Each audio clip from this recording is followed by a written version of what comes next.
Hey there, welcome to One Chapter at a Time, where we read the Bible through one chapter at a time, where we grow as disciples of Jesus. If you have any comments, reflections or questions from today's chapter, be sure to contact us through the website at mountgambier.church and clicking on the Contact Us tab. But if you're watching us on Facebook, be sure to leave a comment in the comment section below, or you can send us a private message. But for now, here's today's chapter.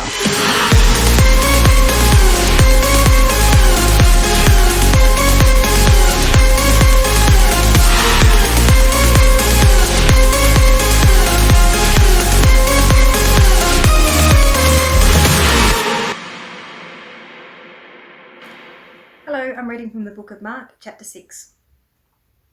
Jesus left there and went to his hometown, accompanied by his disciples. When the Sabbath came, he began to teach in the synagogue, and many who heard him were amazed. "Where did this man get these things?" they asked. "What's this wisdom that has been given him, that he even does miracles? Isn't this the carpenter? Isn't this Mary's son and the brother of James, Joseph, Judas, and Simon? Aren't his sisters here with us?" And they took offense at him. Jesus said to them, "Only in his hometown, among his relatives, and in his own house is a prophet without honor." He could not do any miracles there, except lay hands on a few sick people and heal them, and he was amazed at their lack of faith. Then Jesus went around teaching from village to village. Calling the 12 to him, he sent them out 2 by 2 and gave them authority over evil spirits. These were his instructions: "Take nothing for the journey except a staff, no bread, no bag, no money in your belts. Wear sandals, but not an extra tunic. Whenever you enter a house, stay there until you leave that town. And if any place will not welcome you or listen to you, shake the dust off your feet when you leave as a testimony against them." They went out and preached that people should repent. They drove out many demons and anointed many sick people with oil and healed them. King Herod heard about this, for Jesus' name had become well known. Some were saying, "John the Baptist has been raised from the dead, and that is why miraculous powers are at work in him." Others said, "He is Elijah." And still others claimed, "He is a prophet, like one of the prophets of long ago." But when Herod heard this, he said, "John, the man I beheaded, has been raised from the dead." For Herod himself had given orders to have John arrested, and he had him bound and put in prison. He did this because of Herodias, his brother Philip's wife, whom he had married. For John, he had been saying to Herod, "It is not lawful for you to have your brother's wife."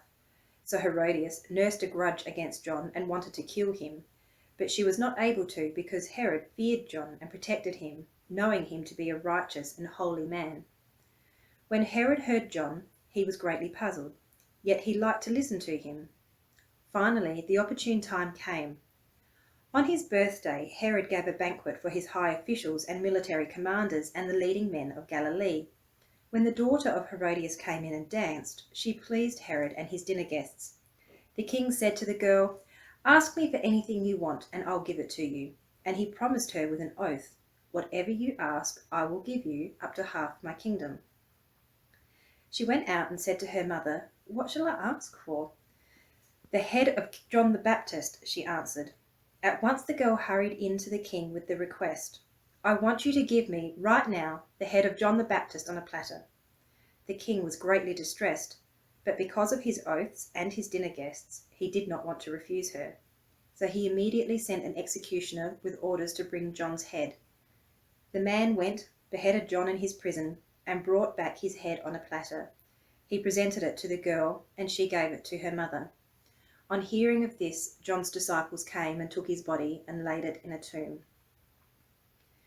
The apostles gathered around Jesus and reported to him all they had done and taught.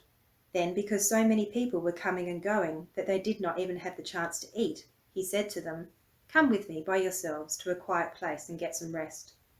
So they went away by themselves in a boat to a solitary place. But many who saw them leaving recognized them and ran on foot from all the towns and got there ahead of them. When Jesus landed and saw a large crowd, he had compassion on them, because they were like sheep without a shepherd. So he began teaching them many things. By this time it was late in the day, so his disciples came to him. "This is a remote place," they said, "and it's already very late." Send the people away so they can go to the surrounding countryside and villages and buy themselves something to eat." But he answered, "You give them something to eat." They said to him, "That would take 8 months of a man's wages. Are we to go and spend that much on bread and give it to them to eat?" "How many loaves do you have?" he asked. "Go and see." When they found out, they said, 5 and 2 fish.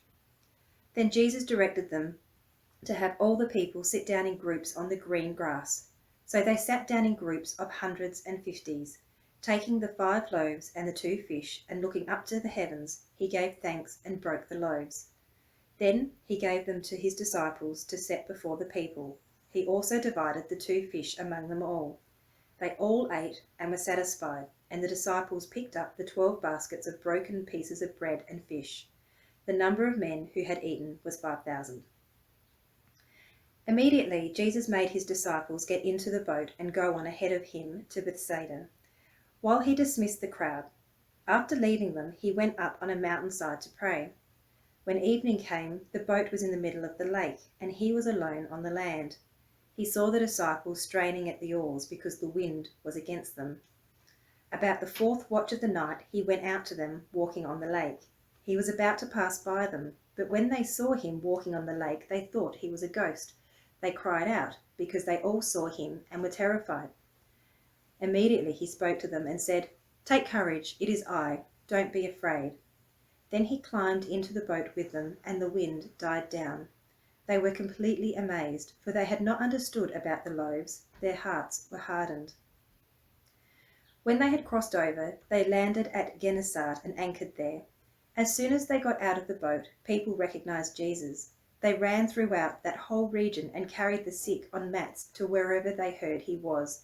And wherever he went, into villages, towns, or countryside, they placed the sick in the marketplaces. They begged him to let them touch even the edge of his cloak, and all who touched him were healed.